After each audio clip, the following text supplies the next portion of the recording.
Alors, la deuxième partie consiste à réaliser un contour synchrone modulo 8. D'accord?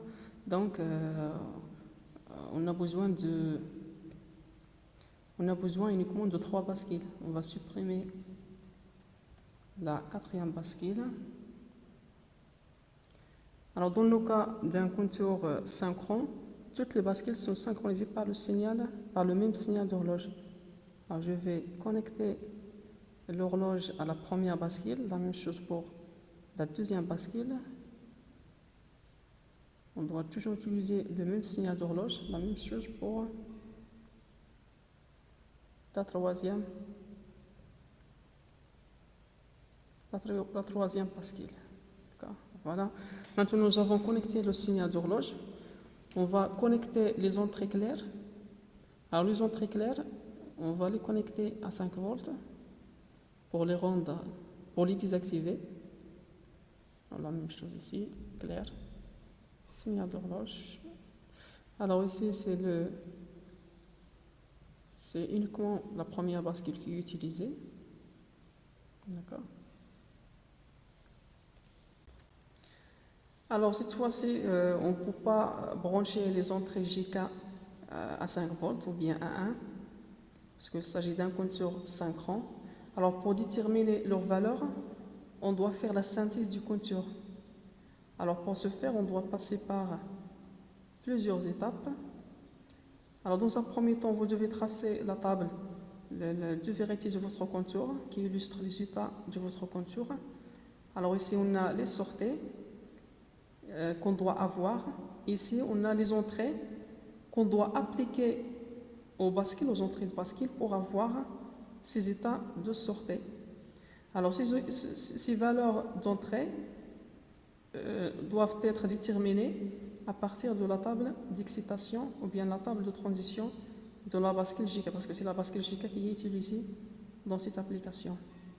Alors à partir de ce tableau, pour déterminer les valeurs ou bien les expressions simplifiées des entrées JK, bien sûr après la simplification par le tableau de Carnot. Alors ici on a les entrées de la première bascule, K0 et J0, de la deuxième bascule et de la troisième bascule. Alors on va commencer par la première bascule. On doit connecter le K0 et le J0 à 1.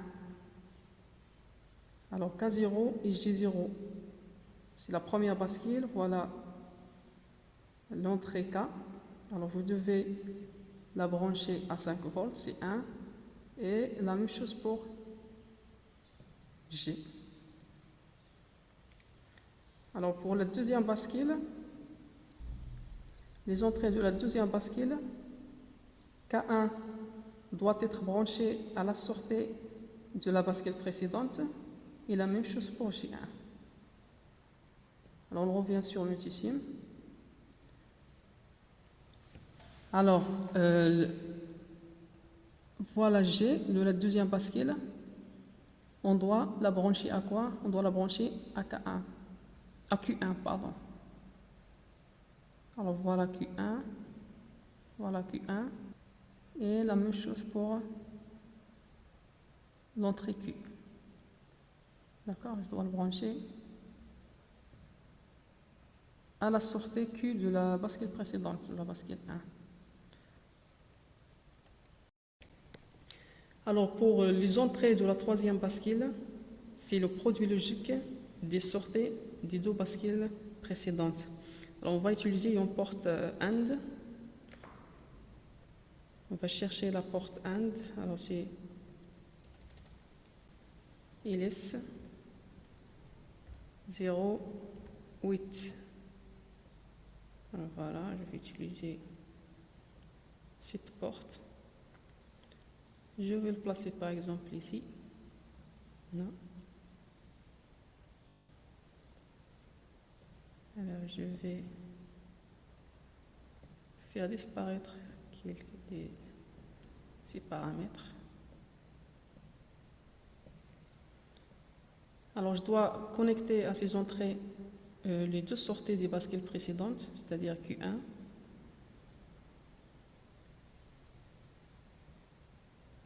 Alors Q1 et Q2.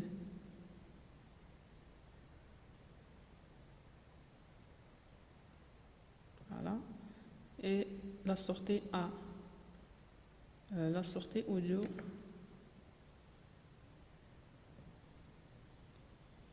Alors K2 est égal Q1, Q0.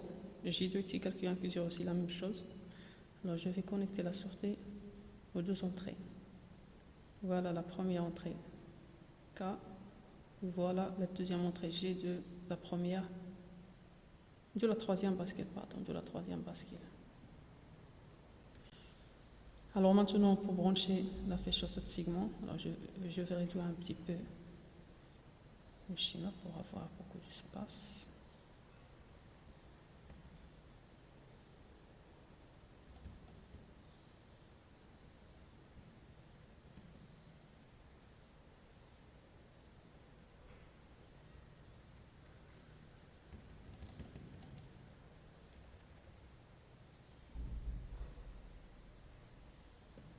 Alors, attention, il faut respecter les poids limites. Alors, le A, l'entrée A, c'est le bit du poids le plus faible. Je dois le connecter à Q1. B, le deuxième, sortez. Et C, à la troisième, sortez. Alors, pour D, je dois connecter quoi? Je dois connecter la masse. Je dois le brancher à la masse.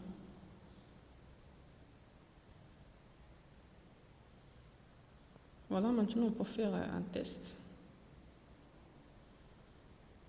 Cliquez sur 1, 0, 1, 2, 3, 4, 5, 6, 7, 0, 1, 2.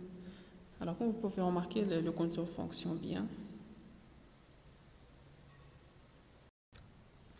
Alors on passe à la troisième partie qui consiste à réaliser un jeu de la lumière à base de contours.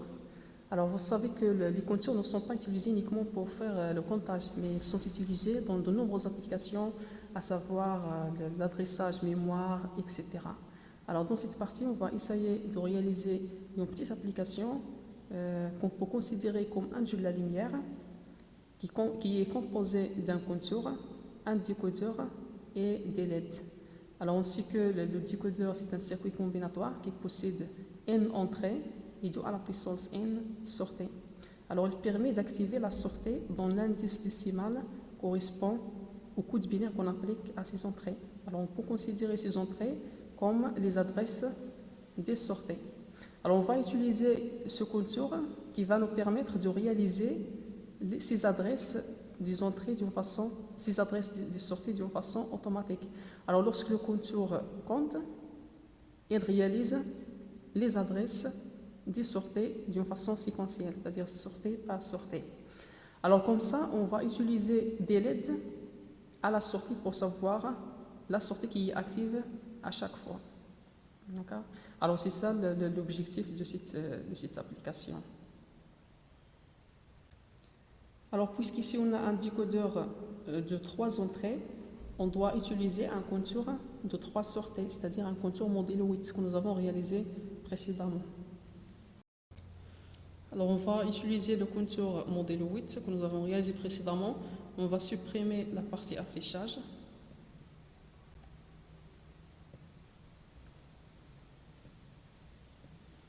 Et à la place, on va utiliser le décodeur.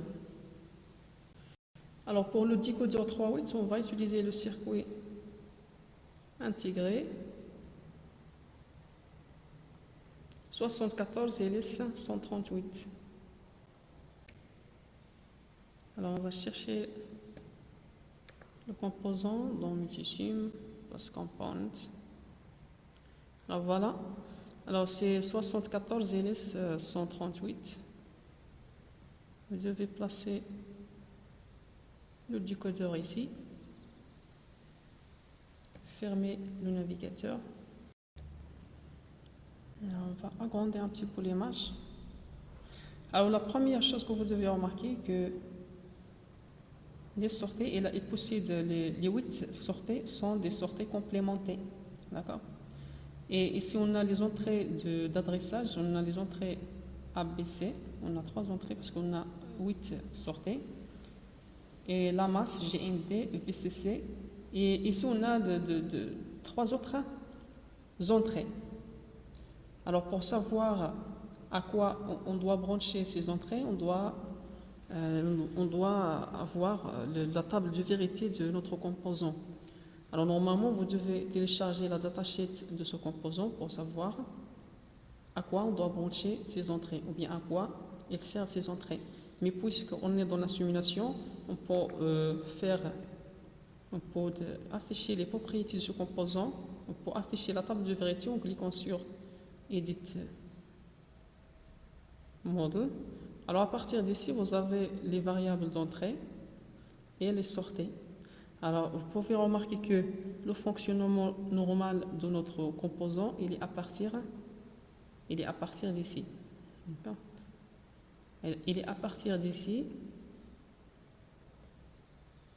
Alors vous avez ici, lorsqu'on applique aux entrées ABC, lorsqu'on applique aux entrées ABC 00, on va avoir, c'est uniquement la sortie 0 qui est mise à 0. Les autres, ils sont mises à 1 parce que nous avons dit que les sorties sont des sorties complémentaires. Alors lorsqu'on applique aux entrées 0001, c'est la sortie 1 qui est active. Donc le fonctionnement normal, c'est pour J1 est égal à 1, J2 A et J2 B à 0. Donc on doit brancher J1 à 1 et les autres entrées à 0. On doit brancher J1 à 1 et les autres entrées à 0. Alors voilà, je vais commencer par ces entrées à la masse.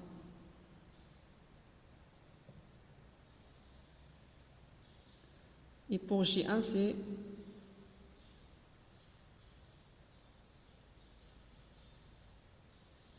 à 5 volts. On va faire comme ça. À 5 volts.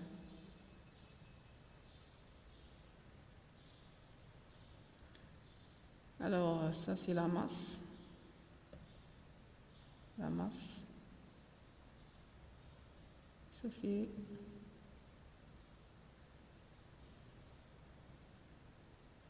l'alimentation du circuit. Alors maintenant, on doit brancher les 3 sorties du compteur aux 3 entrées du décodeur pour sélectionner, sortir d'une façon automatique. Mais il faut respecter, attention, il faut respecter les poids 10 bits.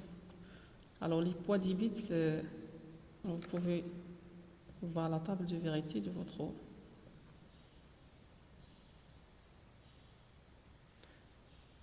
Alors à partir d'ici, vous allez voir que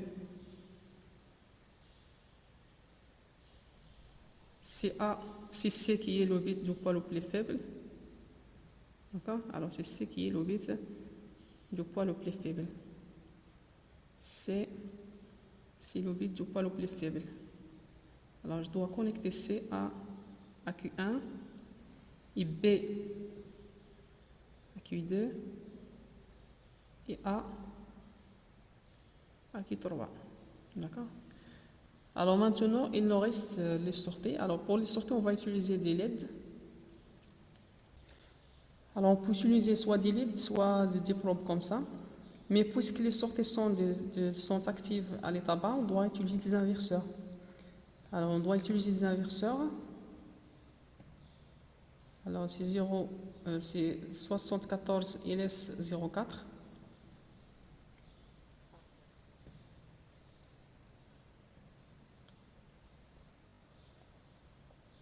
On va faire disparaître sinon. Alors après, pour faire copier-coller, copier-coller.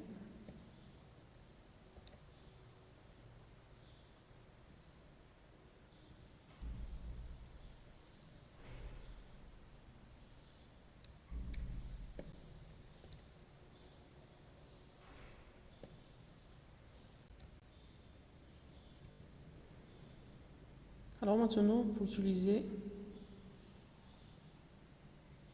des diodes ou bien des probes comme ça. Alors dans la pratique, on va utiliser des LED, mais dans la simulation, on peut utiliser des probes.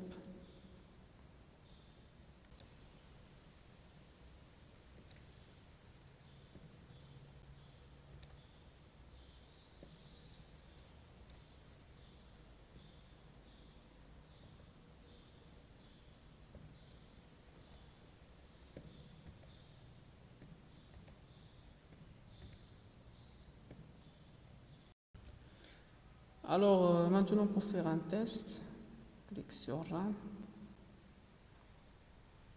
Alors je pense on a une erreur. Alors je pense que nous avons inversé les entrées A, B, C.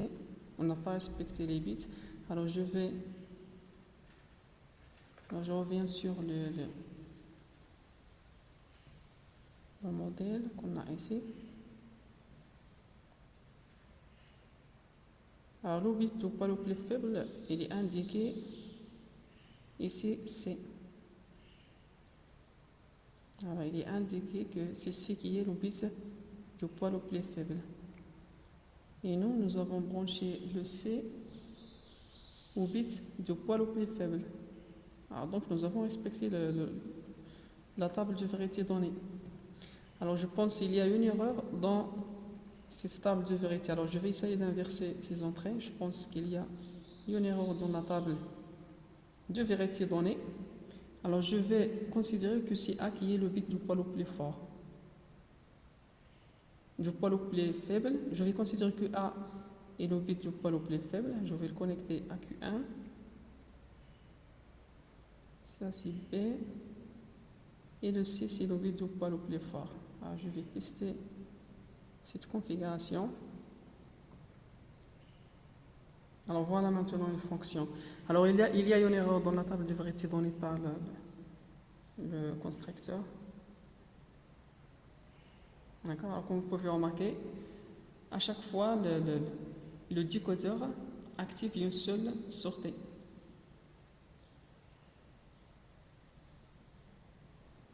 Ici le compteur qui permet d'adresser d'une façon automatique ces sorties. D'accord. À chaque fois le compteur réalise une adresse d'une sortie.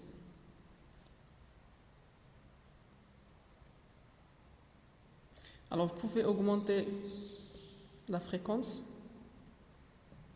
par exemple, même s'il n'est pas respecté dans la simulation. Alors, vous pouvez remarquer que plus on augmente la fréquence, plus on augmente la vitesse du balayage.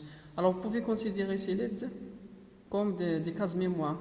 D'accord. C'est comme ça que le microprocesseur adresse les cases mémoire d'une façon automatique.